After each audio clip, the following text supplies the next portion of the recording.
ক্ষেত্রে যে কথাটা আসে সেটা হচ্ছে আদালতকে অবমাননা করার আরেকটি কারণ নেই। আমরা আদালতকে সম্মান দিই কথাটা বলি। তবে সঠিক ইতিহাস যে এত বছর পরে মানে আদালত একটা সিদ্ধান্ত নিয়েছে এটা হত্যাকাণ্ড মামলা হিসাবে তার জন্য আদালতকে এতদিনের যে সালমান ভক্ত যারা ছিল তারা মাঠে ছিল এর সাথে সালমান ভক্তদের তালিকায় আমিও আছি। আমি নিজেকে সালমান ভক্তই মনে করি। সেই ক্ষেত্রে আমিও খুব কি বলবো এটা উচ্ছ্বসিত যে অন্তত সরকার একটা সঠিক সিদ্ধান্ত দিয়েছে আদালতের মাধ্যমে যে এটা হত্যাকাণ্ড মামলা হিসেবে রূপান্তরিত হয়েছে। এটাই সত্য।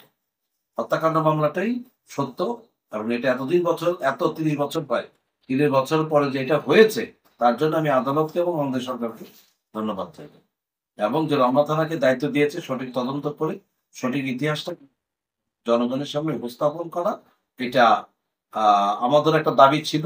এই দাবিটা ইনশাল্লাহ পূরণ হবে। তবে আমি একটা জিনিস মনে করি যেন নিরপরাধ কেউ এই মামলার সাথে ফেসে না যায়। এটা আমি রেখে রমনা থানা কর্তৃপক্ষ আশা করি এই সিদ্ধান্তটা নিবে। যে একটা নির্ভর একটা শিল্পী সে কখনোই একটা শিল্পীকে হত্যা করবে এটা আমার মধ্যে নাই। আমি জানি এরকম কোনো ঘটনা নাই, হয় না। এটা হয়েছে অন্য একটা চক্রান্ত কাজটা করেছে।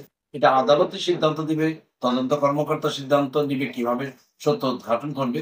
আলটিমেটলি যেন নিরপরাধ কোনো ব্যক্তি যেন এটাকে ওদের না ঝাঁপিয়ে পড়ে বা না হয় কোনো সাজা না হয় এটা আমি আদালতের কাছে ওভাবেই এটা দাবি করি।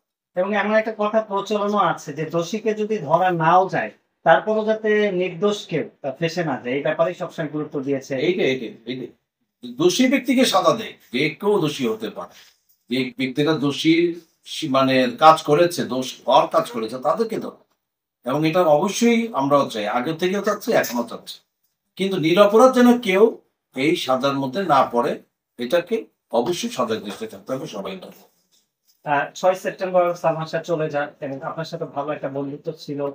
আপনি যখন কেয়ামত থেকে আগে থেকে আমাদের একটা রিলেশন, তখন তো ইমন ছিল।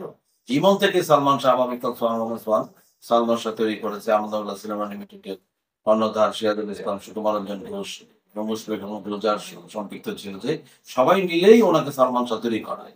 এবং ইন্ডাস্ট্রিতে সালমান শাহ নামে সবাই চিনে। ইমন থেকে তখন সালমান শাহ, যেভাবে রানা থেকে শাকিব খান, এভাবেই তৈরি হয়েছে। এবং আমার উস্তাদ সোহান সাহেব এটা তৈরি করেছে। আলটিমেটলি সাকিবের মানে সেই ইয়ার সময় আমি জড়িত ছিলাম, সালমানের সময় জড়িত ছিলাম। আমরা যারা টেকনিশিয়ান আমরা অনেক কিছু সাক্ষী থাকি কার উত্থান কিভাবে হচ্ছে। সেই ক্ষেত্রে সালমান আমার খুব ঘনিষ্ঠতা ছিল এবং মারাত্মক ভালো একটা ছেলে ছিল, একটা বলা মহল্য। আমি তখনও বলছি এখনো বলি, তার আত্মহত্যা করেছে এটা আমি কোনোভাবেই বিশ্বাস করি না। সে অনেক ইমোশনাল ছেলে, কিন্তু আত্মহত্যা করার মতো ছেলে সে না। খুব কঠিন আমার এবং খুব জলি মাইন্ডেড। ইন্ডাস্ট্রি সবাই জানে, যারা এখনো সিনিয়র ডিরেক্টররা বেঁচে আছেন সবাই জানে যে সে কি ক্যাটাগরি ছেলে ছিল। সেই ইন্ডাস্ট্রিতে যদি ঢোকার আগে গাড়ির আওয়াজ শব্দেই সবাই বুঝতো যে সালমান আসতেছে। এবং ইন্ডাস্ট্রি থেকে সবাই মোটামুটি সালমান সালমান সবার সাথে দুষ্টামি ফাজলামি করার জিনিস ছিল। এখনো সবাই অনেকে এটা ফিল করে। এখনো অনেকে সালমান যেভাবে বা রুমাল বর্তমান মাথায় এখনো অনেক ভক্ত আছে সেভাবেই চলছে। এটা কি মানুষ স্মরণ করে কেন? একটা মানুষ ভালো কর্ম ছিল বিধায় আমরা যখন আমাদের ডিসেম্বরে একটা প্রোগ্রাম ছিল পয়লা বৈশাখে, গাড়ির মধ্যে সালমান ছিল, একটা ট্রাকের উপরে সালমান ছিল।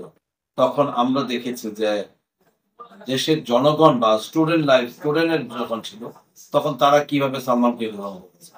মানে অবিশ্বাস্য। রাস্তা দিয়ে গাড়ি যাচ্ছে, ছেলেমেয়েরা গাড়ির ভিতর থেকে মাথা বের করে তার হাতে হাত মেলানোর জন্য আগানো ছিল।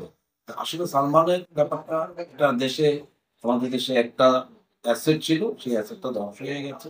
তারপরে সেই জায়গাটাকে ফিল আপ করার মতো আমার দৃষ্টিতে কখনো হয়নি। তার আত্মার অবশ্যই আমি মাগফিরাত কামনা করি এবং সুষ্ঠু তদন্ত করে সঠিক বিচার করে সঠিক দোষীদেরকে সাজায় অন্তর্ভুক্তি করাবো। এটা আমার তীব্র দাবি থাকে সবসময়। যখনই আমি সালমান নিয়ে কথা বলি তখন এটাই আমি চাই। 6